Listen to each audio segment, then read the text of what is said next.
Wanders of எர்த்தோட ஹிஸ்ட்ரியில நம்ம நிறைய விஷயங்கள் கேள்விப்பட்டிருக்கோம். ஃபார் எக்ஸாம்பிள், ஏலியன்ஸ் உண்மையாவே இருக்கா இல்லையா, நம்மளால டைம் டிராவல் பண்ண முடியுமா, நம்மள மாதிரியே பேரலல் யூனிவர்ஸ் இருக்கா, அதுல மனுஷங்க வாழ்ந்துட்டு இருக்காங்களா, இல்ல வேற வேற கிரகங்கள்ல நம்மளால சர்வே ஆக முடியுமா, இப்படின்ற மாதிரியான நிறைய விஷயங்களை நம்ம கேள்வியும் பட்டிருக்கோம், ஓவர் திங்கும் பண்ணியிருக்கோம். ஆனா இப்போ வரைக்கும் இந்த எல்லா விஷயங்களுமே ஒரு டிபேட்டா தான் இருந்துட்டு இருக்குதே தவிர இதுக்குன்னு ப்ராப்பரா எந்த ப்ரூஃபும் கிடையாது. ஆனா இந்த மாதிரியான ஒரு நம்ப முடியாத சம்பவம் 1954 டைம்ல ஜப்பான்ல இருக்கிற ஒரு ஏர்போர்ட்ல நடந்திருக்கு. ஃபிளைட் லேண்ட் ஆன உடனே அதுல இருந்து ஒரு நபர் வரார். அவரோட பாஸ்போர்ட்டை செக் பண்ணி பார்க்கும்போது அதுல ஒரு கண்ட்ரி மென்ஷன் ஆயிருக்கு. ஆனா அந்த கண்ட்ரி வேர்ல்டு மேப்லயே இல்லைன்னு சொன்னா உங்களால நம்ப முடியுமா? நான் ஷைலு. ஆரம்பிக்கலாமா?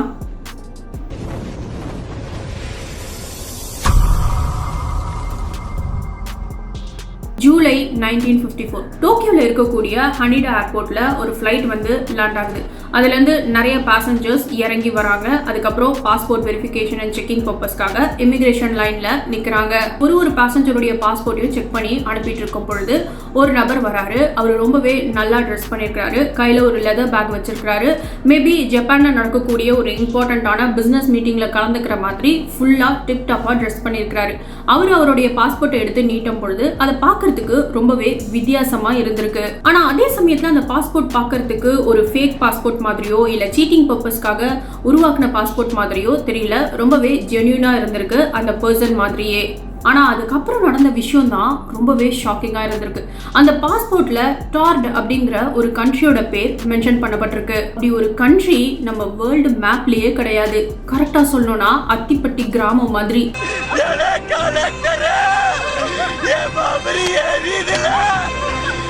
இதை பார்த்துட்டு ரொம்பவே ஷாக்கான ஆஃபீஸர்ஸ், இந்த மாதிரியான ஒரு கண்ட்ரியை நாங்கள் கேள்விப்பட்டதே இல்லை, வேர்ல்டு மேப்ல இருக்கிற மாதிரியும் தெரியல, உண்மையை சொல்லுங்க, நீங்க எங்க இருந்து வரீங்க அப்படின்ற மாதிரி அந்த பேசஞ்சர் கிட்ட நிறைய கிராஸ் கொஸ்டின்ஸை கேட்டிருக்காங்க. இதை கேட்ட உடனே அந்த ஆஃபீஸர்ஸை விட பயங்கரமா ஷாக்கா இருக்கிறாரு அந்த பேசஞ்சர்.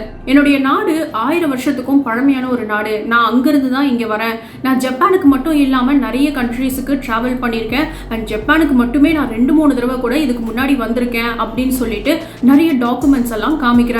உடனடியா ஏர்போர்ட்ல இருந்த அந்த ஆபீசர்ஸ்லாம் வேர்ல்டு மேப்பை கொண்டு வந்து இதுல உன்னுடைய கண்ட்ரி எங்க இருக்குதுன்னு காமி அப்படின்னு கேக்குறாங்க. அந்த பேசஞ்சரும் பிரான்ஸுக்கும் ஸ்பெயினுக்கும் நடுவுல இருக்கிற ஒரு இடத்துல கை வச்சு இந்த இடத்துல தான் என்னுடைய நாடு இருக்கு அப்படின்ற மாதிரி காமிக்கிறாரு. அண்ட் ஒரிஜினலா இப்ப அந்த இடத்துல இருக்கக்கூடிய கண்ட்ரி ஆண்டோரா. ரொம்பவே கன்ஃபியூஸான ஆபீசர்ஸ், நீங்க சொல்ற இடம் வேர்ல்டு மேப்லயே இல்ல, இப்ப அந்த இடத்துல இருக்கிறது ஆண்டோரா அப்படிங்கிற இடம் தான் அப்படின்ற மாதிரி அவரை நிறைய கிராஸ் கொஸ்டின்ஸ் பண்ண ஆரம்பிக்கிறாங்க. பார்த்துட்டு ரொம்பவே ஃப்ரஸ்ட்ரேட் அண்ட் டென்ஷன் ஆன அந்த பேசஞ்சர் அவருடைய வாலெட் எடுத்து காமிக்கிறாரு. நான் நிறைய நாடுகளுக்கு போயிருக்கேன், அந்த நாட்டுடைய கரன்சிலாம் கூட வச்சிருக்கிறேன் அப்படின்ற மாதிரி காமிச்சிருக்கிறாரு. அதனால அந்த ஆபீசர்ஸ் மறுபடியும் அவருடைய பாஸ்போர்ட்டை ரீசெக் பண்றாங்க.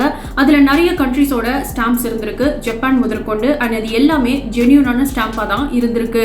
இந்த மாதிரியான ஒரு விசித்திரமான கேஸை ஏர்போர்ட்ல பார்த்ததே கிடையாது. அதே சமயம் இதை நம்பி நம்ம இவரை நாட்டுக்குள்ளேயும் விட முடியாது, இதே இடத்துல ரொம்ப நேரம் ஹோல்ட் பண்ணி வைக்க முடியாது அப்படிங்கிறதுனால பக்கத்துல இருக்கிற ஒரு ஹோட்டல்ல இவரை தங்க வச்சு அதுக்கப்புறம் பொறுமையா எல்லாத்தையும் செக் பண்ணி விசாரிக்கலாம் அப்படின்னு முடிவு பண்றாங்க. ஹோட்டல் ரூம்ல இவரை தங்க வச்சுட்டு அந்த ரூம்ல இருந்து இவர் எங்கேயும் வெளியில போயிடக்கூடாது அப்படிங்கிறதுக்காக அந்த ரூம் வாசல்லையே 2 செக்யூரிட்டி கார்டை அப்பாயிண்ட் பண்ணிட்டு ஆபீசர்ஸ்லாம் அந்த இடத்துல இருந்து கிளம்புறாங்க. அடுத்த நாள் காலையில அவருடைய ரூமை தட்டி பாக்குறாங்க. ஆனா உள்ள இருந்து எந்த சத்தமும் வராததுனால நாங்க உள்ள வரோம் அப்படின்னு சொல்லிட்டு உள்ள போய் செக் பண்ணி பார்க்கும் பொழுது அந்த பேசஞ்சரும் இல்ல, அவருடைய பாஸ்போர்ட்ஸ், டாக்குமெண்ட், வாலெட்னு சொல்லிட்டு எல்லாமே மர்மமான முறையில மறைஞ்சு போயிருக்கு. அப்போ அந்த ஏர்போர்ட்டுக்கு வந்தது உண்மையாவே மனுஷன் தானா இல்ல வேற யாராதா? அவர் சொன்ன கண்ட்ரி உண்மையாவே இருந்திருக்குதா? ஒருவேளை வேற ஒரு பேரலல் யூனிவர்ஸ்ல இருந்திருக்குமா? ரூம்ல இவ்வளோ செக்யூரிட்டியும் தாண்டி அவர் எப்படி மர்மமான முறையில காணாம போயிருப்பாரு? இப்படின்ற மாதிரியான நிறைய கொஸ்டின்ஸ் உங்களுக்கு இருக்கும். ஸோ நம்ம இப்போ ஒன்று ஒன்றா டீகோட் பண்ணலாம்.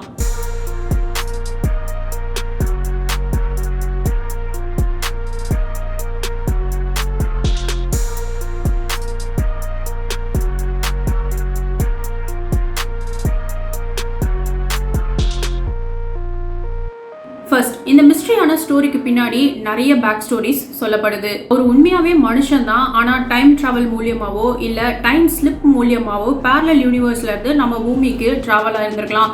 அதனாலதான் அவரு சோடே இல்லாம மறைஞ்சு போயிருக்கிறாரு அப்படின்ற மாதிரி ஒரு சில பேர் சொல்றாங்க. ரெண்டாவது, இது ஒரு ஹர்பன் லெஜெண்ட் ஸ்டோரியா இருக்கலாம். For example, Bermuda triangle, China bus 375, Russian sleep experiment, இந்த மாதிரி கிரியேட் பண்ணப்பட்ட ஒரு கதையா இருக்கலாம். மூணாவது, இது உண்மையா நடந்திருக்கலாம். ஆனால் இதை பற்றியான எந்த விஷயமும் வெளியில் லீக் ஆகக்கூடாது அப்படிங்கிறதுக்காக கவர்மெண்ட் பர்பஸாகவே இந்த விஷயத்த மறைக்கிறாங்க அப்படின்ற மாதிரியும் ஒரு சில பேர் சொல்கிறாங்க. ஆனால் இதெல்லாம் விட ரொம்ப முக்கியமாக ஒரு கதை சொல்லப்படுதுன்னா கண்டிப்பாக அதுக்கு முன்னாடி அதோட ஸ்டார்டிங் பாயிண்ட் அப்படின்னு ஒன்று இருக்கும். அது என்னன்னா 1959 இதே ஜப்பானில் இதே ஹனிடா ஏர்போர்ட்டில் ஜான் எலன் கூச்சர் ஜிகரஸ் அப்படிங்கிற ஒரு பேசஞ்சர் தன்னுடைய கொரியன் மனைவியோட இங்கே வந்து லேண்ட் ஆகுறாரு. அதே மாதிரி இமிக்ரேஷன்ல அவருடைய பாஸ்போர்ட்டை செக் பண்ணி பார்க்குறாங்க. அதில் தமன் ரெசர்ட் கேபிட்டல் ஆஃப் டாட் அப்படிங்கிற கண்ட்ரி மென்ஷன் ஆயிருக்கு. கரெக்டாக சொல்லணும்னா சவுத் ஆஃப் சஹாரா கிட்ட கொஞ்சம் டிஃப்ரெண்ட்டாக வேற மாதிரி ப்ரொனவுன்ஸ் பண்ணக்கூடிய ஒரு கண்ட்ரி. ஆஃபீஸர்ஸும் அவர்கிட்ட நிறைய கொஷின்ஸ் கேட்குறாங்க. லைக் எக்ஸாக்டாக இந்த கண்ட்ரி எங்கே இருக்குது, நீங்கள் எங்கேருந்து வரீங்க அப்படின்ற மாதிரியான நிறைய டீட்டெயில்ஸ் கேட்குறாங்க. அண்ட் அவரும் அதே மாதிரி நிறைய டாக்குமெண்ட்ஸ் எல்லாம் காமிச்சிருக்கிறாரு. அண்ட் நிறைய யூரோப்பியன் கண்ட்ரிஸை சேர்ந்த கரன்சி எல்லாமும் காமிச்சிருக்கிறாரு. ஆனால் அதுக்கப்புறம் டீப்பாக இன்வெஸ்டிகேட் பண்ணி பார்க்கும்பொழுது தான் தெரிஞ்சிருக்குது அந்த நபர் வச்சிருக்கிற பாஸ்போர்ட் ஒரு போலி பாஸ்போர்ட்னு. என்னடி சொல்ற? நீ என்ன சொல்ற? பேசிக்கா பாத்தீங்கன்னா ஜான் எலன் அப்படிங்கிறவர் ஒரு கொள்ளைக்காரர். அதாவது இவர் இந்த மாதிரியான ஃபேக்கான பாஸ்போர்ட்டை யூஸ் பண்ணி நிறைய கண்ட்ரீஸ்ல போய் அந்த கண்ட்ரீஸ்ல இருக்க பேங்க்ஸ் எல்லாம் கொள்ளடிக்கிறது தான் இவருடைய ஃபுல் டைம் வேலையே. என்னடி சொல்ற? இப்போ அதே மாதிரி ஜப்பான்ல இருக்கிற ஒரு பேங்கை கொள்ளடிக்கிறதுக்காக தான் ஃபிளைட்டை பிடிச்சி ஃபேக் பாஸ்போர்ட்ல வந்து இறங்கி இருக்கிறாரு. அண்ட் இதுக்கு முன்னாடியும் 2-3 தடவை இதே மாதிரி ஃபேக் பாஸ்போர்ட்டை யூஸ் பண்ணி அவர் ஜப்பான்குள்ள வந்திருக்கிறாரு.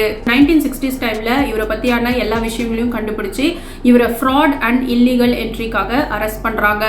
இதுதான் ரியலா நடந்த ஸ்டோரி. அண்ட் இதை வச்சு கிரியேட் பண்ணப்பட்டது தான் மேன் ஃப்ரம் டாட் அப்படிங்கிற இந்த ஃபிக்ஷனல் ஸ்டோரி. காலங்கள் போக போக அவங்களோட இஷ்டத்துக்கு ஏற்ற மாதிரி இந்த கதையில் சின்ன சின்ன சேஞ்சஸ் எல்லாம் பண்ணி இது ஒரு டைம் ட்ராவல், இது ஒரு பேரலல் யூனிவர்ஸ் இருக்குது, யூஎஃப்ஓ ஏலியன்ஸ் அப்படின்ற அளவுக்கு பெரிய லெவலில் இதை கிரியேட் பண்ணி விட்டுட்டாங்க. என்னடி இது?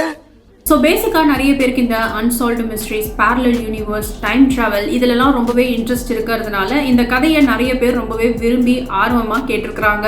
அதனாலேயே இப்போ வரைக்கும் இந்த மேன் ஃப்ரம் டாட் அப்படிங்கிற இந்த ஸ்டோரி ஒரு அன்சால்வ்டு மிஸ்ட்ரியாக ஃபேமஸாக இருந்துகிட்டு இருக்கு. ஸோ இதை பற்றி நீங்கள் என்ன நினைக்கிறீங்க அப்படிங்கிறத மறக்காம என்னுடைய கமெண்ட் பாக்ஸில் சொல்லுங்கள். அண்ட் இந்த மாதிரியான நிறைய இன்ட்ரெஸ்டிங்கான ஸ்டோரிஸ்க்கு மறக்காம சேனல் சப்ஸ்கிரைப் பண்ணிக்கோங்க. நெக்ஸ்ட் வீடியோவில் சந்திக்கலாம். நன்றி.